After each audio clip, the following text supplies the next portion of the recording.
El héroe de esta historia es un maestro del disfraz. Para algunos se ha aparecido en forma de cuña. Para otros parece un cono. Pero sin importar la forma que haya tomado, él siempre ha sido el número uno.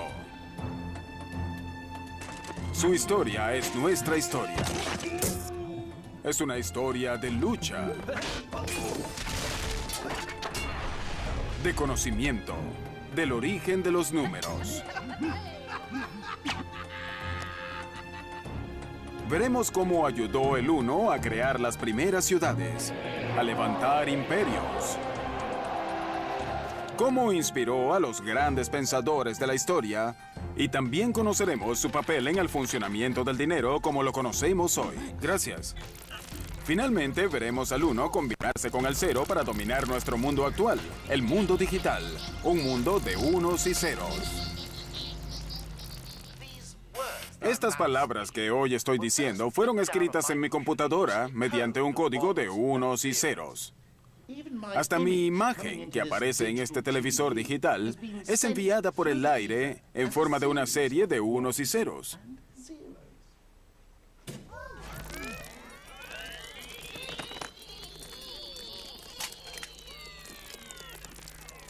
Bien, ¿cómo es que estos dos dígitos llegaron a dominar nuestro mundo?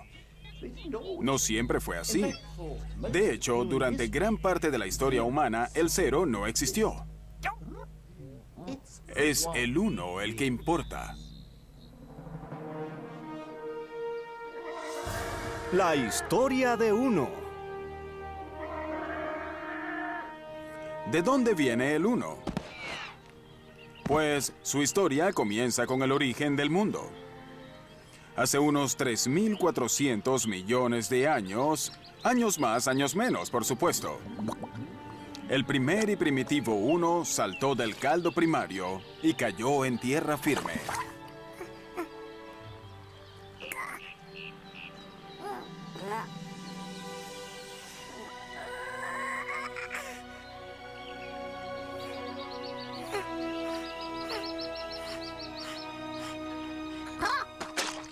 No, no fue así.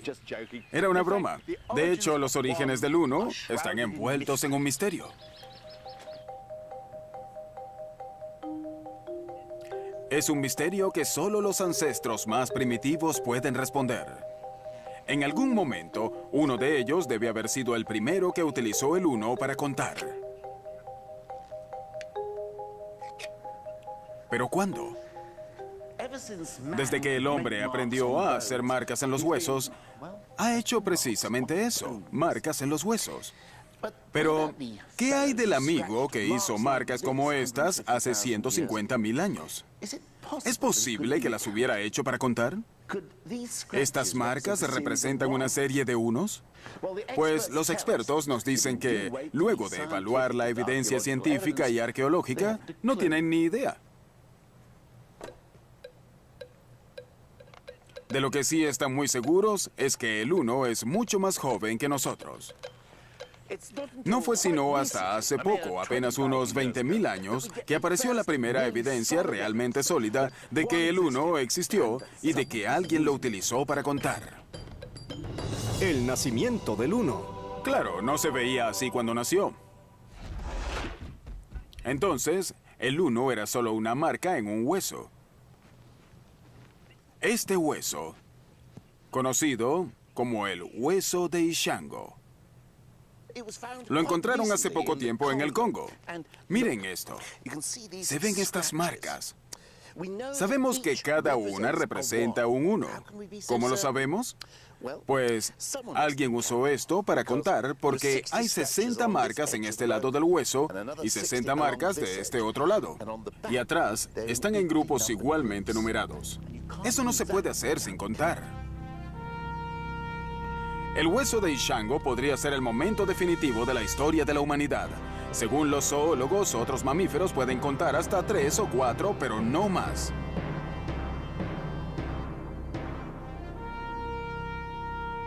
Al convertir un uno en una marca, Nuestros primeros ancestros pudieron contar hasta 4, 5 o 6. Claro está, si eran inteligentes. De hecho, podían contar la cantidad de unos que quisieran.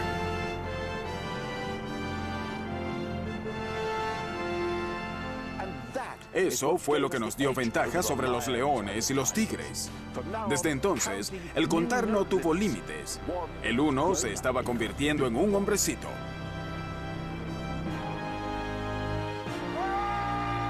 ¿Pueden apagar ya esa música?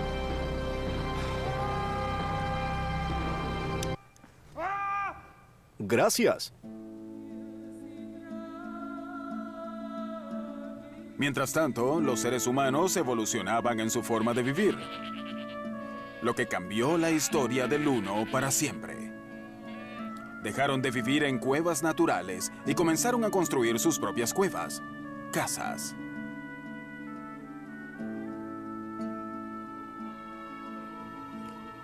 El próximo gran paso en la vida del 1 sucedería en la antigua civilización de Sumeria, en el Medio Oriente, hacia el año... Bueno, aquí lo tienen, el 4000 a.C. En esta época, los sumerios decidieron darle al 1 su independencia. Dejaron de marcarlo en un hueso y lo liberaron al representarlo mediante una ficha. El 1 se civiliza. Esta transformación cambió no solo la vida del 1, sino el curso de toda la historia. La invención de las fichas les permitió a los sumerios hacer lo que nadie había hecho nunca antes. Si se agregan marcas a un palo o a un hueso, solo se pueden sumar y ya. Con las fichas, uno puede restar. Digamos que tienes 6 pollos y te comes 5. ¿Qué te queda? Una indigestión. No, inventaste la aritmética. Ha sido el mayor logro del 1 hasta ahora. Pero, ¿por qué pasó aquí? Para saber eso, debemos ir a donde esto no sucedió.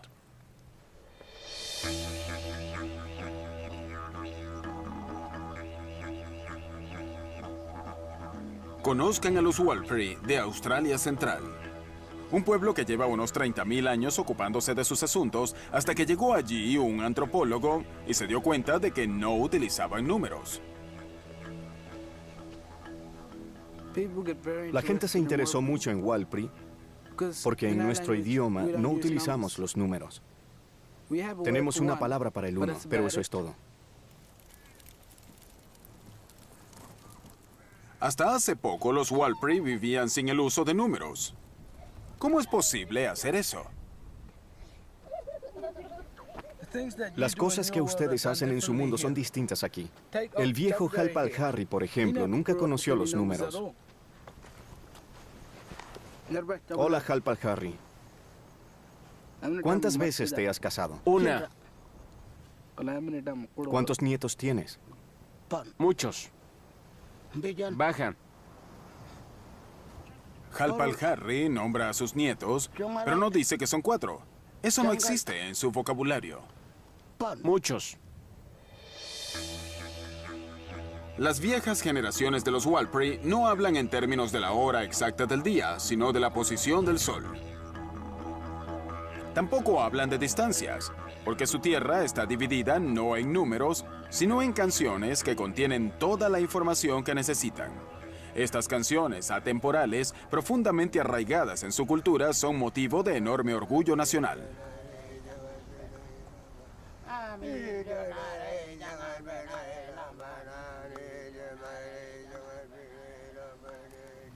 De hecho, en su vida tradicional, un Warlpiri no necesita un sistema numérico, mucho menos la aritmética. Entonces, ¿por qué del otro lado del mundo, hace 6.000 años, el pueblo sumerio necesitó convertir el 1 en una ficha e inventar la matemática?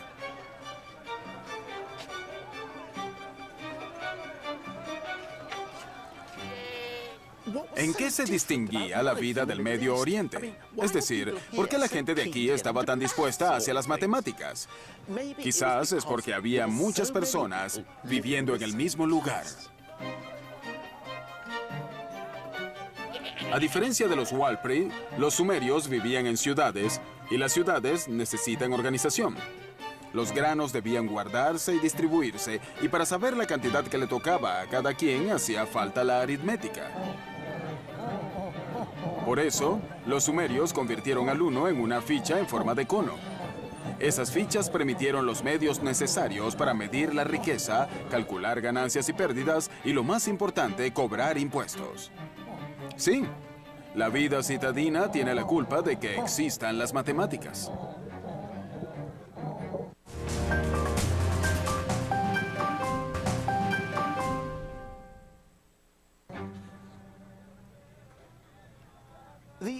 La habilidad para la aritmética no era lo único que los sumerios necesitaban para sus programas cívicos. También necesitaban mantener un registro permanente de sus cálculos. Pero esperen, la palabra escrita aún no se ha inventado. Los números parecen ser los primeros escritos del mundo. Sucedía así. Números específicos de conos eran guardados en sobres de arcilla que luego se sellaban. Pero una vez sellados, ¿cómo recordaban cuántos conos había dentro? Tremendo problema. Pero esperen. Podían tomar otro cono y hacer tantas marcas en la arcilla como conos hubiera dentro. Pero en algún momento, alguna mente brillante pensó que no necesitaban los sobres. Es más, ni siquiera los conos se necesitaban. Solo se hacían marcas sobre una tableta de arcillas y ¡bingo! Se hacía un registro de los números. La idea de la escritura había nacido. Los matemáticos sumerios podían mantener registros permanentes de sus cálculos, los cuales podían ser más complejos que nunca.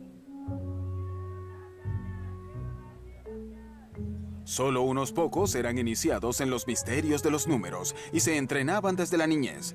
Se convirtió en una poderosa y pudiente élite a la cual incluso hoy seguimos haciendo homenajes. Así es, el gran regalo de los sumerios al mundo, el contador colegiado.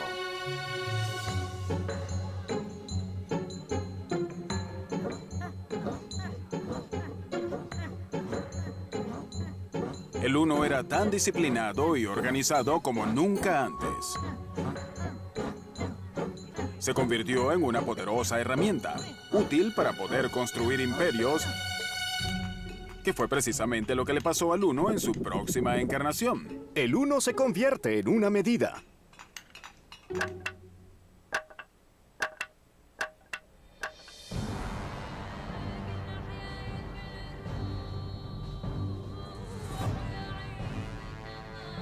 Egipto, año 3000 a.C.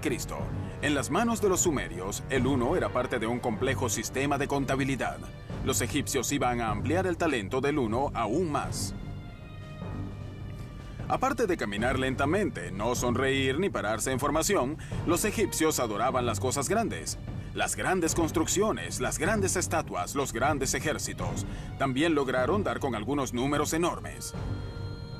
La forma de anotarlos nos ofrece un fascinante vistazo de la jerarquía de la sociedad egipcia. Primero anotaban los números del pesado trabajo diario. El 1 era una línea plana y sin adornos. El 10 era una cuerda. Y el 100, una cuerda enrollada. Solo eran números del trabajo diario. Pero luego venían los números para los aristócratas, los números para impresionar. Para anotar 100 dibujaban un loto, símbolo de placer. Para 1000, un dedo amenazador. Y luego, los números para el faraón. Un número con el que los sumerios jamás soñaron. 1.000.000. Un número que el faraón necesitaría solo para contar sus prisioneros.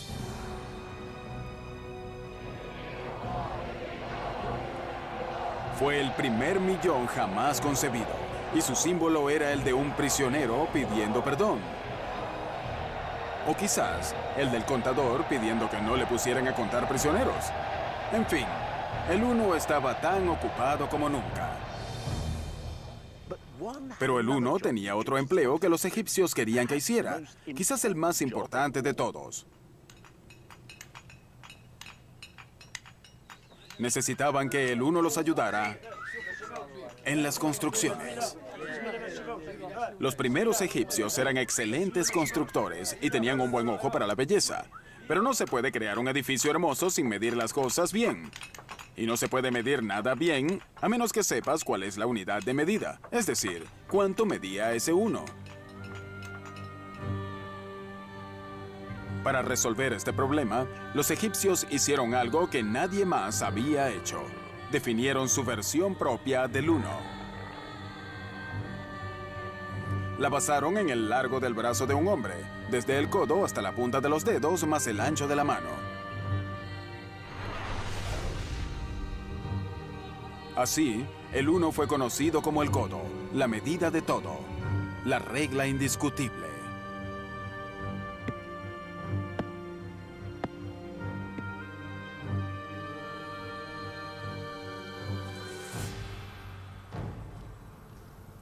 Estos unos oficiales, los codos maestros, eran tan importantes que se guardaban con celo en los templos. Luego, los copiaron y los distribuyeron a lo largo de todo el imperio de forma tan rigurosa que en cualquier proyecto de construcción se supiera cuánto medía el uno. Con esta sencilla unidad de medida, los egipcios pudieron cumplir sus vastos proyectos de construcción con una exactitud asombrosa. Sin la aparición del codo, algunas maravillas del mundo hubieran sido, pues, mucho menos maravillosas. ¿Se supone que hiciera eso? Al transformar al uno de una unidad de cuentas a una unidad de medida, los antiguos egipcios no solo abrieron un mundo nuevo a la sastrería y a las alfombras a la medida, sino que convirtieron al uno en la medida de todas las cosas. Uno ya era la regla. Pero su destino sería más especial. El uno se iba a convertir en la esencia del universo.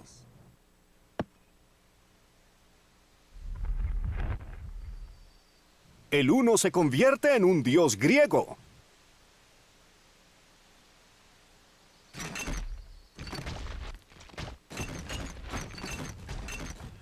Todo empezó hace unos 2500 años en la antigua Grecia, o la Grecia moderna de ese entonces, gracias a un tipo llamado Pitágoras. Pitágoras. ¿No había una teoría así?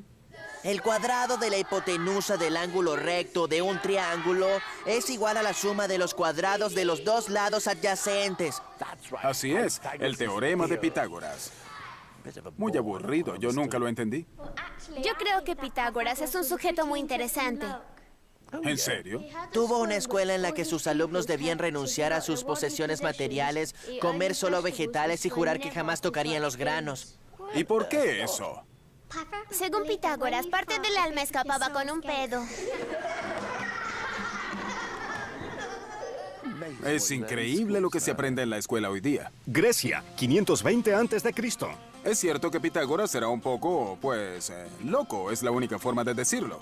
Estudió en Egipto, en el Medio Oriente, y a su regreso a casa organizó la Escuela Vegetariana de Matemáticas, donde se dedicó a explorar las maravillas y los misterios que esconden los números. Pitágoras fue el primero en dar con la idea de números pares e impares, y hasta les asignó un sexo. El 1 era un hombre, el 2 era mujer y demás. También le fascinaban los números enteros, los grupos de unos. Se dio cuenta de que ciertos números enteros hacían formas agradables. El 3 forma un triángulo, el 4 un cuadrado. 1 más 2 más 3 más 4 da 10, lo que forma un triángulo mágico. Pitágoras también sabía que el 1 podía ayudar a explicar una de las dudas filosóficas esenciales de la época. Los filósofos griegos se empeñaron en buscar eso que es la esencia de todas las cosas. Algunos filósofos decían que todo está hecho de fuego. Otros decían que era de aire, otros de agua. Según Pitágoras, todo estaba hecho de números, incluyendo la música.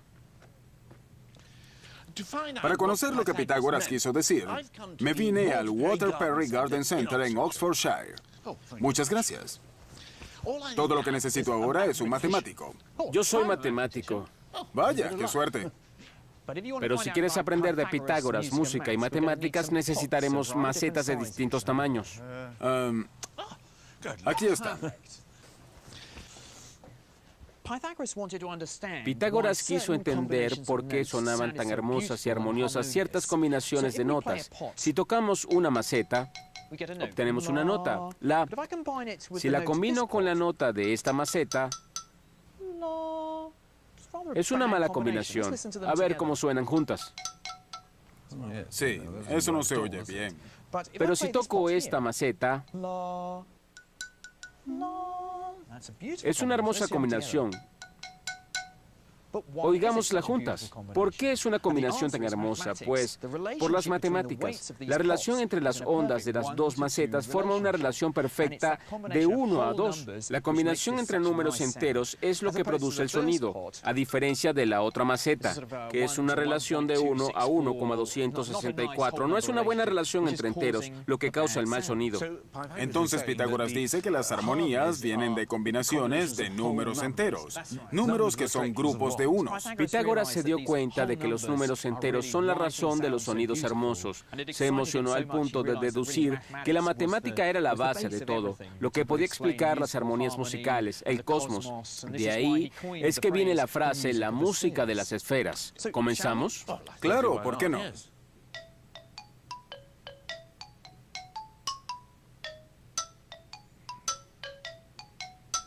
Si la belleza de la música descansaba en los números enteros, según Pitágoras, todo lo demás también.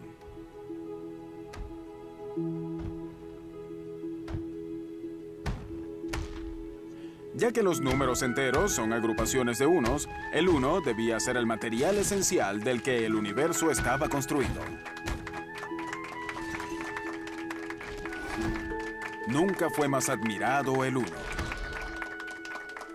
Sin embargo, el sistema de creencias de Pitágoras iba a fracasar.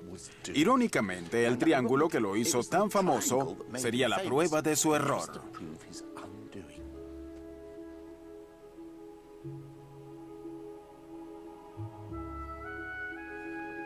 Si el uno estaba en el núcleo de todo, también debía estarlo en el núcleo del triángulo.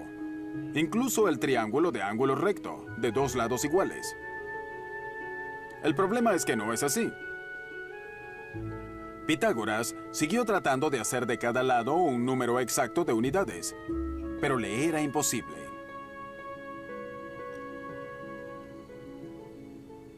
Cuando uno de sus discípulos le hizo ver esto, los demás lo abrumaron. El sistema de creencias de Pitágoras, de que el mundo estaba basado en unidades, era una mentira.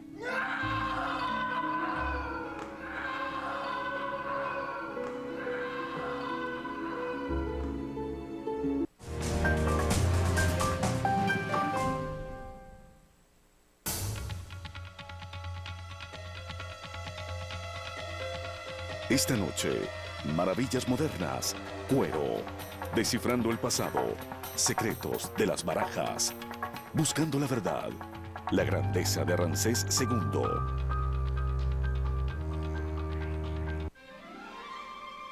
La vida es mucho más agradable cuando sorprendes a tu familia con toda la dulzura de Splenda, endulzante sin calorías. Usa Splenda endulzante sin calorías para endulzar tus bebidas y preparar muchas de tus recetas favoritas. Quedan sabrosas y sin todas las calorías del azúcar. Desde hoy, cuando pienses en azúcar, usa Splenda.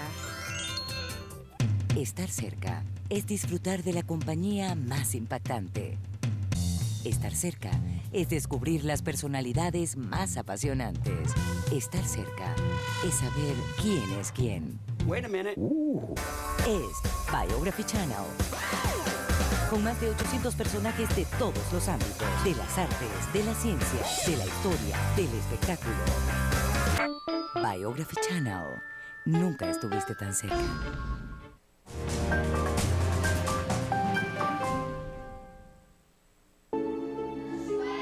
El cuadrado de la hipotenusa del ángulo recto de un triángulo es igual a la suma de los cuadrados de los dos lados adyacentes. Desmentido por su figura geométrica preferida. Sin embargo, el uno estaba por iniciar una nueva carrera. Solo que antes tendría que ser un poco menos real.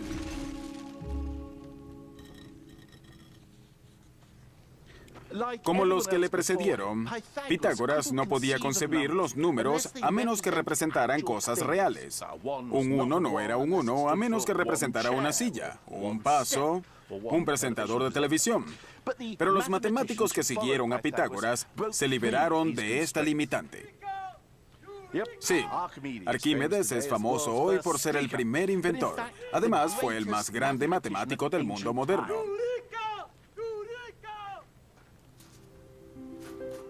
A Arquímedes le encantaba jugar con los números, por lo que llevó las matemáticas al reino de lo inimaginable, ya que en estos juegos hacía que los números hicieran cosas imposibles, como por ejemplo, averiguar cuántos granos de arena hacían falta para llenar el universo.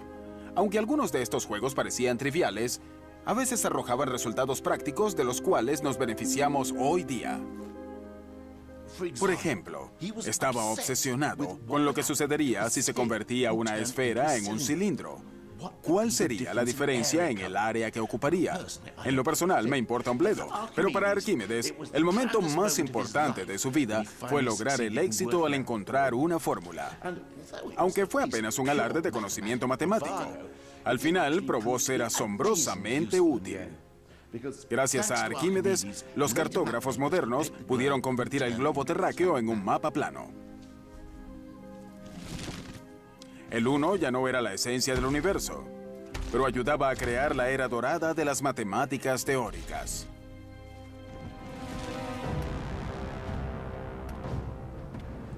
Pero una nueva fuerza se desarrollaba en el mundo, y el 1 iba a ser dominado por gente que tenía obsesiones muy distintas.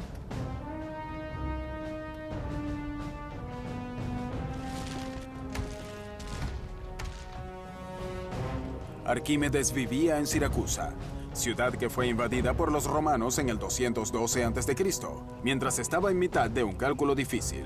De hecho, estaba tan concentrado en su trabajo que solo pudo decir: "Le ruego que no me interrumpa". Comentario no muy inteligente.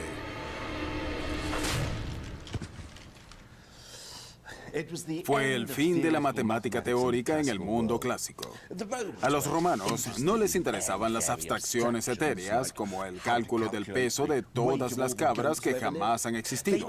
A ellos les interesaba el poder. Le gustara o no, el 1 era un servidor de Roma. Debía dejar detrás el confuso mundo de las matemáticas abstractas y asumir asuntos más prácticos.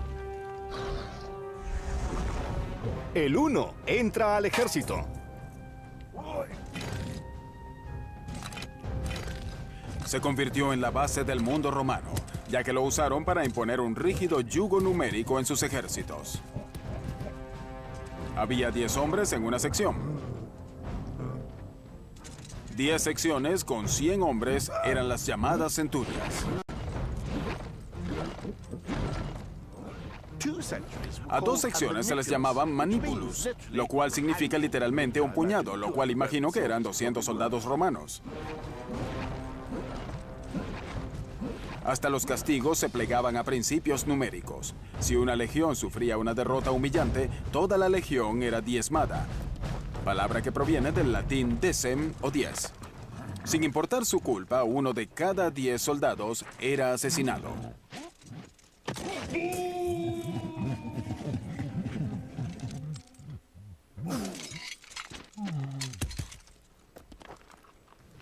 El gran objetivo del mundo romano era avanzar en sus intereses, y la matemática teórica no era de su interés. Eso no me sorprende. Los números romanos no facilitan en nada las cosas. Mírenlos. Son versiones mejoradas de las viejas marcas en los huesos. La única novedad es que hay más símbolos mientras la cifra sea más alta. El 5 es B, el 10 es X, el 100 es C, hasta llegar al símbolo del millón. Pero solo se trata de un sistema para contar. Está bien para las inscripciones en las tumbas, pero no es apropiado para las complicaciones de la matemática teórica. Tratemos de escribir 1000 millones. En nuestros números modernos tardé como 8 segundos. Ya lo intenté. En números romanos tardé como 16 minutos. No nos sorprende que los romanos no usaran sus números para calcular. El cálculo debía hacerse en una tabla de contar, una versión antigua del ábaco.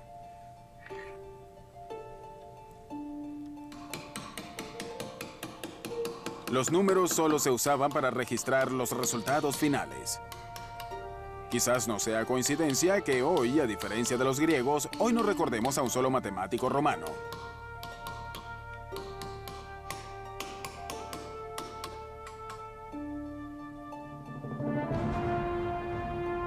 Al expandirse el poderío romano, también lo hizo su sistema numeral. En los próximos 500 años, toda Europa, desde España hasta Turquía, caería bajo control romano. Incluso luego de caer su imperio, su sistema numeral sobrevivió.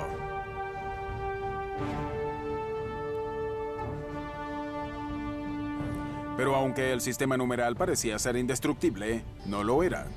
Su némesis llegó del este, de India para ser precisos, en el año 500 de nuestra era. Años más, años menos.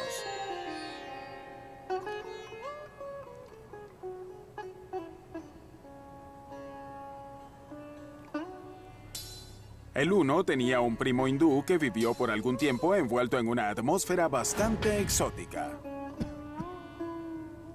El iluminado. Los hindúes parecían estar menos preocupados por su organización militar que por renunciar al mundo y hallar la iluminación. Pero el nirvana no queda a la vuelta de la esquina. Para alcanzarlo se requiere de un viaje muy largo que toma muchísimo tiempo. Para cumplir con esto, los hindúes dieron con unos números estupendamente grandes.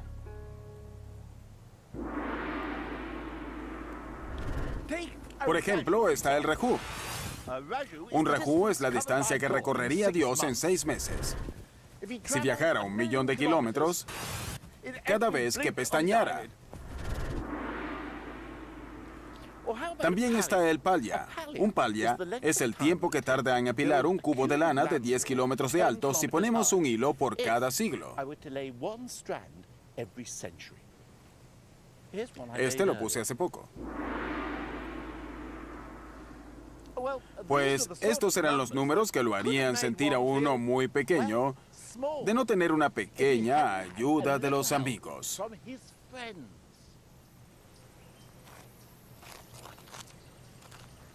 A diferencia de los romanos, los hindúes desarrollaron un sistema para manejar los grandes números. Desarrollaron un símbolo distinto correspondiente del 1 al 9. 1, 2, 3. Si lo haces rápido, obtienes los números arábigos.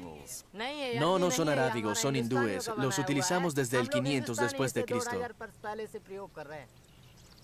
Tienen razón, ¿saben?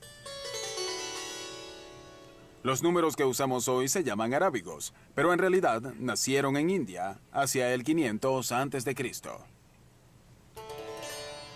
Pero hace unos 1500 años, o quizás un poco más, si vuelven a ver este programa después, a alguien se le ocurrió una estupenda, increíble y extraordinaria idea. La mayor revolución en los números desde que los sumerios inventaron la matemática. Una creación que cambiaría al mundo. Inventaron un número completamente nuevo. Y ese número está aquí, dentro de este pequeño templo de 11.000 años de antigüedad, localizado en Wailor, al norte de India. Luego de un viaje de como 1000 kilómetros, al fin voy a verlo.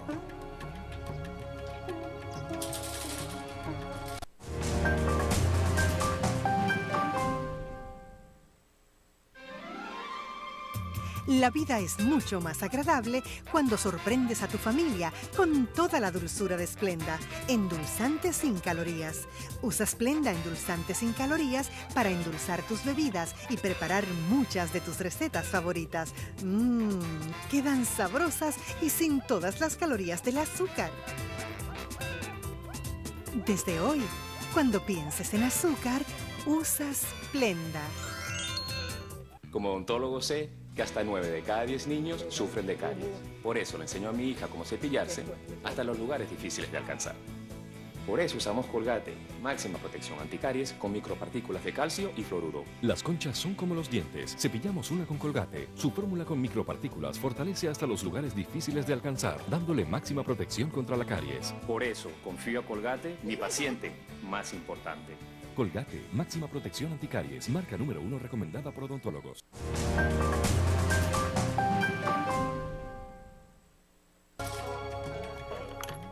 Nick, está cerrado.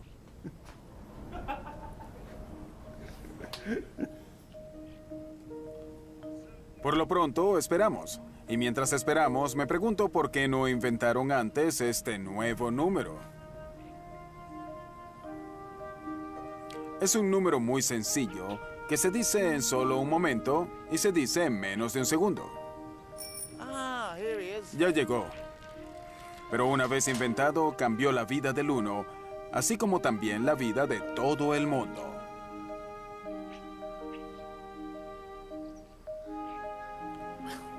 Pues aquí estamos, el primer ejemplo indiscutible del gran invento hindú. El nuevo número, el santo grial de los números. El cero. Por primera vez en la historia humana, habían convertido la nada en un número. La inscripción habla de un jardín que fue plantado para suministrar flores para el templo. Para asegurar que hubiera suficientes flores, el jardín debía medir 187 por 270 astas, unas 8 hectáreas.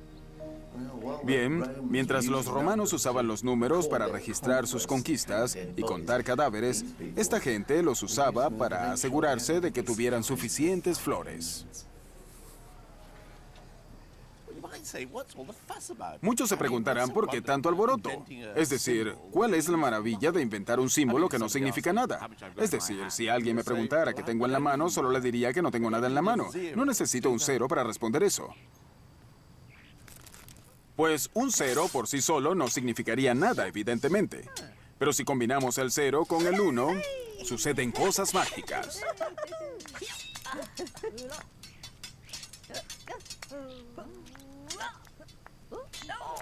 Y cuando se les une el resto de la tropa, los resultados son espectaculares. Con solo 10 dígitos, los hindúes podían dar con números infinitamente grandes. E infinitamente pequeños también. Los romanos no podían hacer eso. El 1 había conseguido al compañero perfecto en el 0, una sociedad que iba a cambiar el mundo. Gracias al resto de los dígitos, la ciencia de la India pudo adelantarse. Por ejemplo, los astrónomos de la India adelantaban por siglos a sus colegas del mundo cristiano.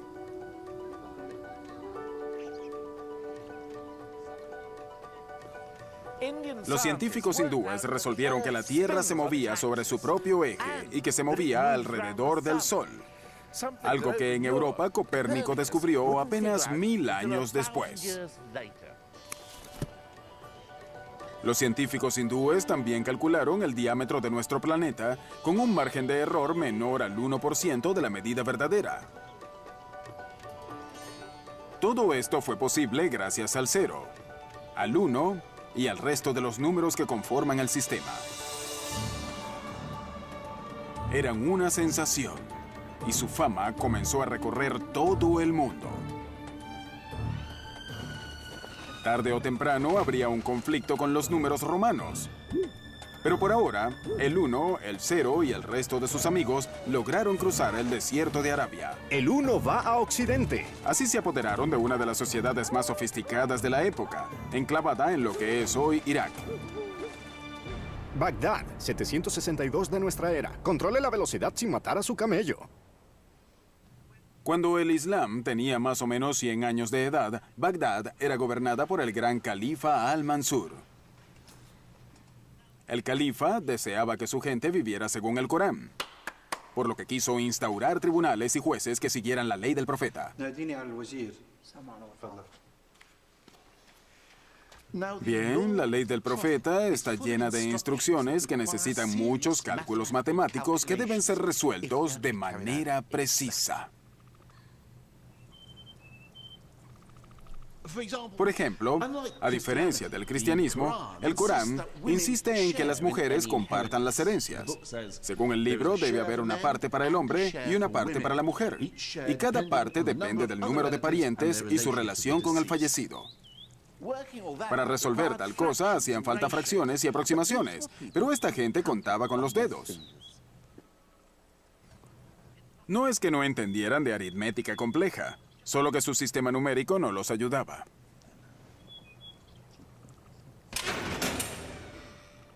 Pero un día llegó a una de las cortes un embajador de la India, quien debía obsequiarle algún tipo de regalo al gran califa. Pero como Al-Mansur era un hombre inmensamente rico, era difícil saber qué regalarle. Es decir, una camiseta que dijera India, te quiero, no iba a bastar. Sin embargo, el embajador se puso a pensar durante largo tiempo al respecto y decidió ofrecerle al califa uno de los más grandes regalos que se le pudieran imaginar: el regalo de los números.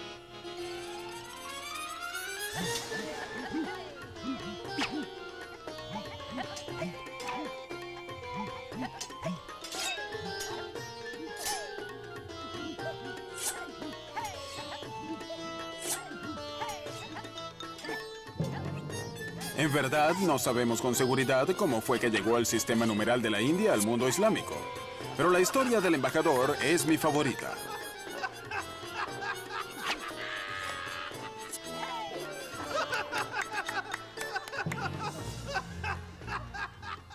Lo que sí sabemos es que los sabios musulmanes quedaron maravillados por el 0, el 1 y el resto del equipo. Y el más famoso de esos sabios era un hombre llamado Al-Khwarizmi. Al-Khwarizmi. Al-Khwarizmi.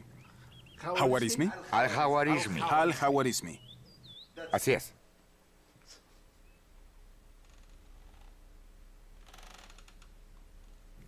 Al-Khwarizmi y sus colegas le enseñaron a los recién llegados números una gran cantidad de trucos nuevos. Ecuaciones cuadráticas. Álgebra. El pastel logarítmico cúbico y... Bueno, está bien, esto último lo inventé yo. Pero estas nuevas hazañas numéricas hicieron que las ciencias, como las matemáticas y la astronomía, alcanzaran su máxima expresión en el Medio Oriente. El sistema de la India se convirtió en un gran éxito en el mundo islámico. Pero al otro lado del Mediterráneo, la Europa cristiana seguía dominada por el inflexible ejército de los números romanos. Además, por ser romanos, no iban a ceder terreno tan fácilmente ante los recién llegados. El choque entre ambos sistemas era inevitable, y a la hora de darse, cambiaría la historia del mundo occidental. El uno se adueña de Europa.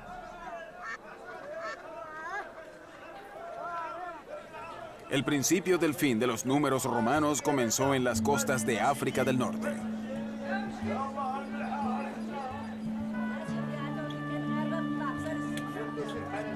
Los mercaderes musulmanes no habían tardado en adoptar el sistema del 0, 1 y compañía para sus transacciones. Para finales del siglo XII, los numerales hindúes eran de uso común. Fue en el boyante puerto de Béjaia que el hijo de un diplomático italiano de misión en Argelia vio por primera vez la maravilla de aquellos números.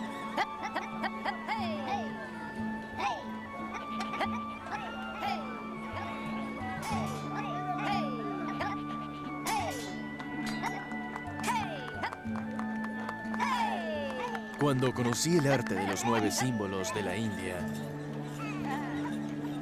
me sentí complacido más que nada por el hecho de conocer su arte. Así logré entenderlo.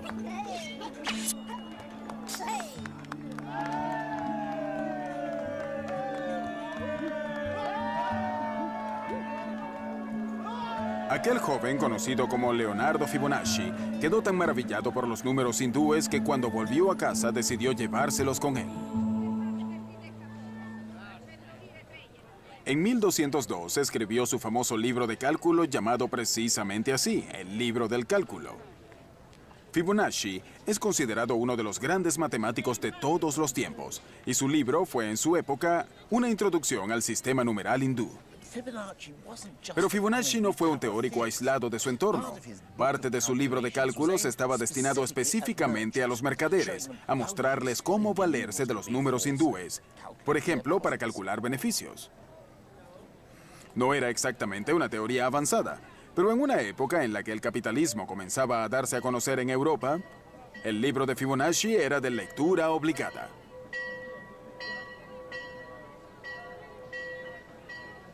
Por desgracia, la gente siguió sintiéndose cómoda con el antiguo sistema numeral. Después de todo, llevaban casi 1000 años contando con ellos. Los viejos números romanos no iban a hacerle la vida fácil a los recién llegados de la India.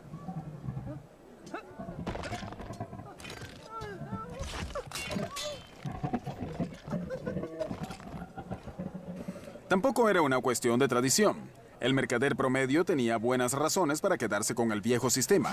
Por ejemplo, muchas ciudades italianas tenían su propia moneda en el medioevo. Cada vez que tuviera que ir a una ciudad nueva o a un nuevo plató con distintos extras y con distinta ropa, tendría que visitar al cambiador de dinero o a la banca, como se le llamaba. Una banca era una mesa para contar, provista de un ábaco con números y no con cuentas. Los que manejaban estas bancas o banqueros debían jurar que no iban a engañar a sus clientes. Imagínense si un juez se entera de que me engañó, vendrá a romperle la banca. Su banca quedaría rupta, es decir, rota, por lo que terminaría en bancarrupta, frase que origina la palabra bancarrota. Hola, ¿cuánto me da por esto? No estoy seguro.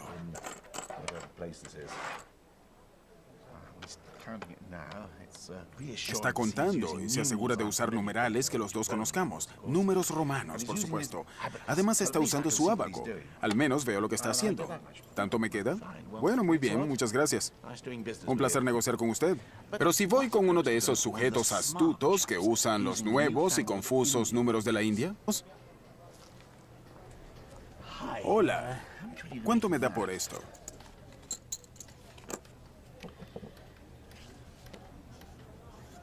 ¿Lo ven? Aquí está el problema. Como buen medieval, no tengo idea de lo que escribe. Con razón, la gente sospechaba. Si mi banquero llevara mis cuentas en chino, hasta yo sospecharía. Gracias. No tengo idea de cómo calculaste esto, pero gracias de todas formas. La desconfianza era inobjetable. En 1229, la ciudad de Florencia llegó al punto de prohibir que los mercaderes usaran los nuevos números en sus cuentas. Debían usar números romanos. Pero ningún número despertaba más sospecha que el socio del 1, el 0. Un escritor expresó que el 0 era un signo que creaba confusión y dificultades.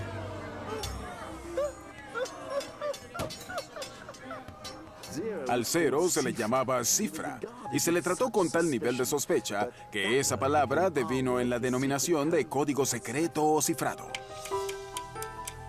De todas formas, los días del viejo sistema estaban contados, y supongo que la culpa la tiene la codicia humana. Los tradicionalistas que se aferraban al ábaco y a los números romanos nunca debieron calcular los intereses sobre los préstamos, porque para la Iglesia Católica era pecado cobrar intereses por un préstamo, el pecado de la usura. Con la Reforma Protestante, las iglesias suavizaron su posición ante los negocios. La resistencia cristiana al capitalismo de repente desapareció. Bien, en este nuevo ambiente de préstamos de dinero y cobro de intereses, ¿qué era más conveniente? ¿Los números de la India o el ábaco? Vamos a averiguar. A mi derecha, un matemático de primera clase. A mi izquierda, una experta en ábacos de primera clase. Supongan que le presto $10 a alguien al 0,50% mensual.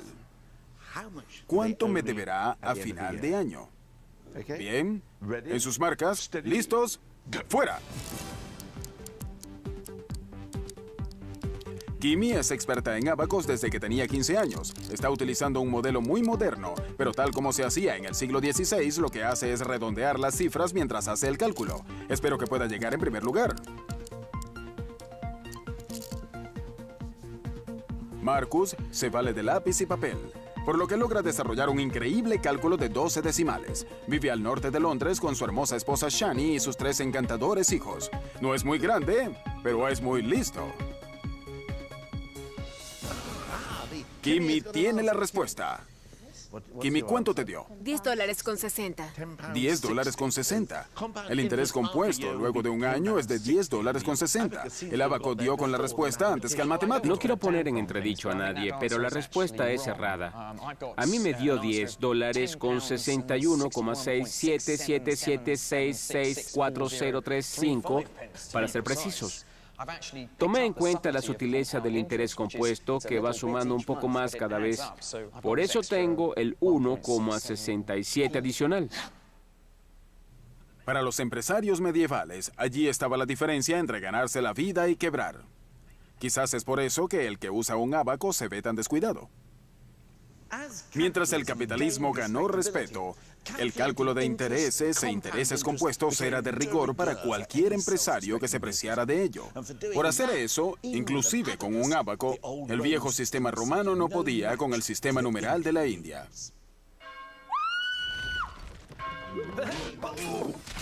Siglos después de que Fibonacci los trajera a Europa, los números de la India al fin pudieron ganar la guerra contra los viejos romanos. Eran rápidos y versátiles, además de que hacían mejor equipo con el 0 y el 1 a la cabeza.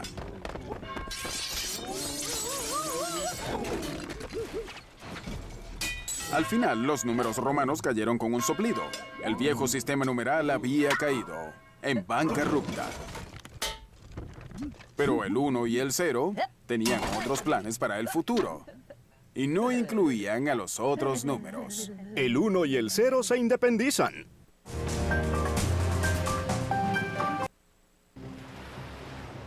Mientras tanto, el grupo completo de números tomó al mundo occidental por asalto. Con ellos, a los navegantes europeos se les hizo más fácil calcular la latitud y por eso se atrevieron a cruzar el gran océano sin ver la tierra a la que iban a llegar.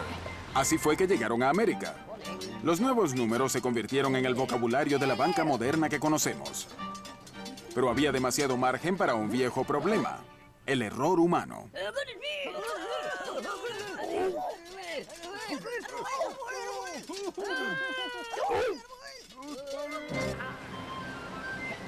Cristóbal Colón creyó haber llegado a Japón cuando en verdad llegó a las Indias Occidentales, al otro lado del mundo. Había cometido un error, como todos los humanos, cosa que un hombre se decidió a remediar. Todo sucedió en el 1600.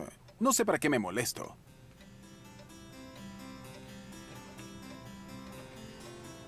Gottfried Wilhelm Leibniz fue uno de los más grandes matemáticos de todos los tiempos, tanto que se decidió a liberar a la humanidad de la maldición del error humano.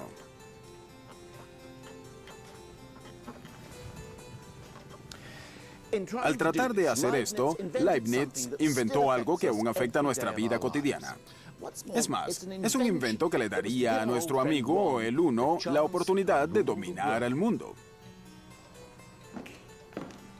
Leibniz estaba convencido de que podía erradicar el error humano con una máquina calculadora mecánica. Es más, la construyó y en ella usó todos los números, del 0 al 9. Fue allí cuando tuvo una mejor idea, una idea inspirada por su filosofía. Si bien es cierto que los espacios vacíos y los bosques abismales le pertenecen al 0,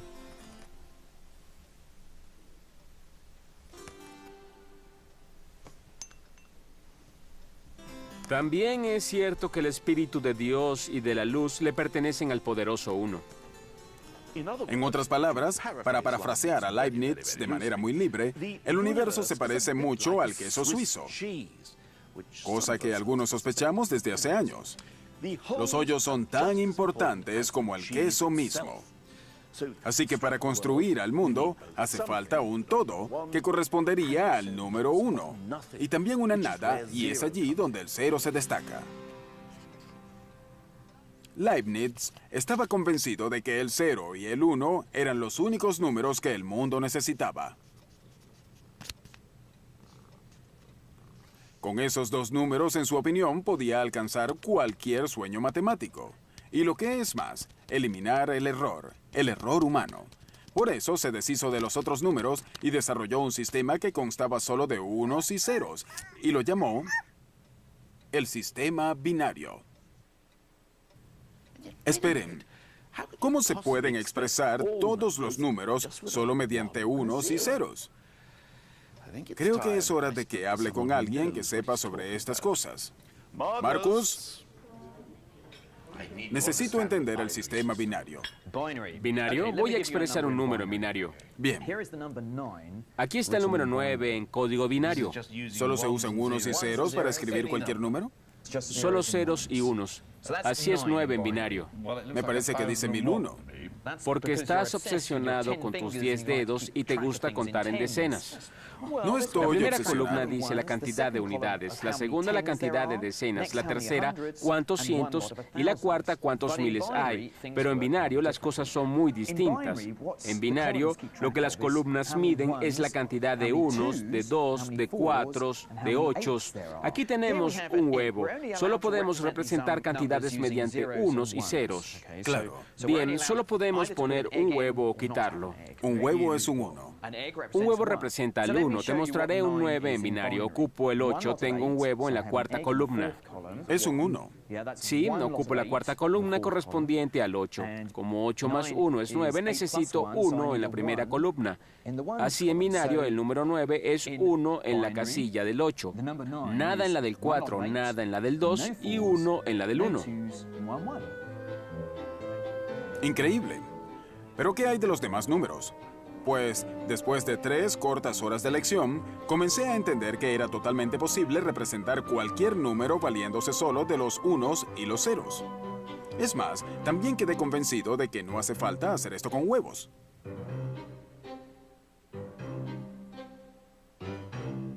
Es un sistema mecánico. Es muy mecánico el proceso de unos y ceros. Por eso es perfecto para una máquina. A la máquina no le importa cuán grande sea un número. Puede manejar una cifra alta, mientras que nosotros no somos buenos en eso. Lo que le interesa a la máquina es agregar números de manera efectiva. Por eso el sistema binario es perfecto para las máquinas. Leibniz diseñó una máquina binaria. Solo que la suya usaba canicas de metal y ranuras en vez de huevos y tazas. Desde ahora, los errores parecían ser cosas del pasado.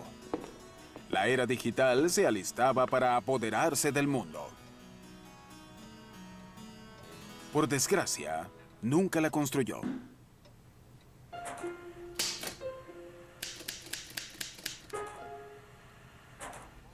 El 1 y el 0 tendrían que esperar 265 años más para hacerse notar una vez más. Norte de Inglaterra, 1944. Conozcan a Colossus, la primera computadora binaria del mundo. El sueño de Leibniz convertido en realidad. Pero en vez de constar de canicas y ranuras, Colossus es electrónica. En ella, el 1 y el 0, el todo y la nada, viven al fin en su elemento en forma de corriente electrónica, encendida y apagada.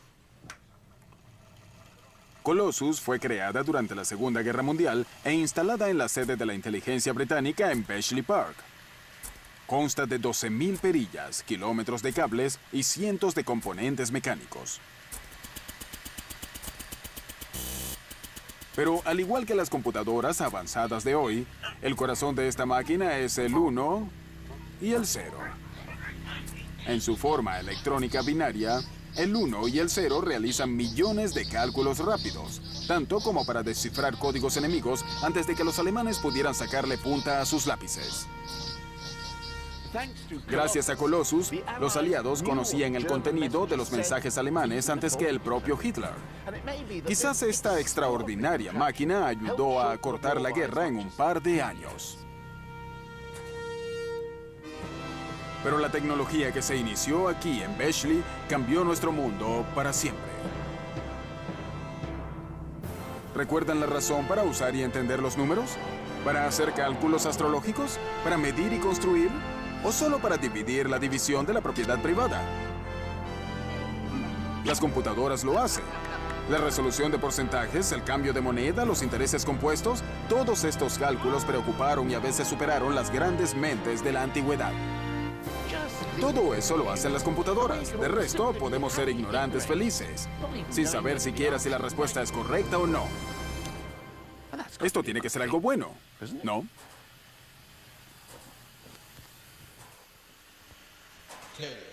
Terry.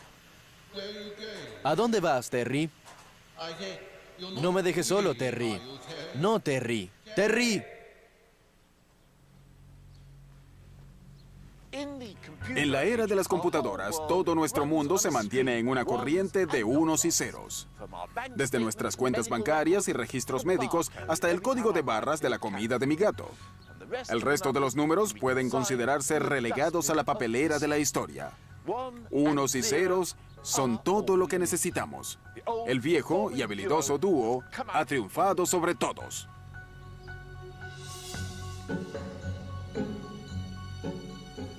Ojalá que podamos controlar a esos chicos.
Creo que estuvimos bien. Estuvimos muy bien, ¿no creen? Yo prefiero trabajar con Michael Palin.